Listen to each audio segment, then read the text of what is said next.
സ്വന്തമായിട്ടുണ്ടായിരുന്ന ഒരു വർക്കിനകത്ത് ഒരു അപകടമുണ്ടായതാണ്. വലിയൊരു ഭാരത്തിനടിയിൽ ഇരുന്ന് വീണു, എൻ്റെ നെഞ്ച് മുതൽ തളർന്നു പോയി. തളർന്നു കഴിഞ്ഞപ്പം വൈദ്യശാസ്ത്രം പറഞ്ഞു, സോറി, ഞങ്ങൾക്കൊന്നും ചെയ്യാനില്ല, കാരണം നിങ്ങളുടെ നെഞ്ച് സ്പൈനൽ കോഡാണ് കംപ്ലൈൻ്റ് ആയിരിക്കുന്നത്, അതുകൊണ്ട് ഒന്നും ചെയ്യാനില്ല എന്ന് വൈദ്യശാസ്ത്രം 2 കരങ്ങളും പൊക്കി സോറി പറഞ്ഞ് അവസാനിപ്പിച്ചു. എനിക്ക് വിശപ്പറിയില്ല, ദാഹമറിയില്ല, മലമൂത്ര വിസർജനം അറിയില്ല.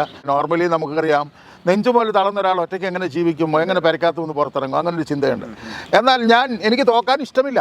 എൻ്റെ കൂടപ്പുറപ്പുകളെല്ലാം കൂടെ എന്നെ 2 കൈയിലും പൊക്കിക്കൊണ്ട് നടക്കുകയാണ്. അവസാനം ഞാൻ അവരോട് പറഞ്ഞു, നിങ്ങൾ എന്നെ ഒന്ന് വിട്ടേ, ഞാനൊന്ന് താഴെ ഇരിക്കട്ടെ, ഞാനൊന്ന് നിവർന്നിരിക്കട്ടെ. എന്നാലും ഞാൻ ശ്രമിക്കാൻ തുടങ്ങി. പയ്യെ കൈകുത്തി വലിഞ്ഞ് നിവർന്നിരുന്നു.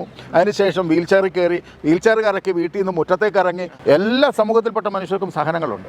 പക്ഷെ ഒരു കാര്യം നമ്മൾ മനസ്സിലാക്കേണ്ടത്, സഹനത്തിന് അടിയിൽ പെട്ടു പോകരുത്. ഇത് നമ്മൾക്ക് അതിജീവിക്കാൻ പറ്റാത്ത ഒന്നും നമ്മുടെ ജീവിതത്തിൽ സംഭവിക്കുകയില്ല.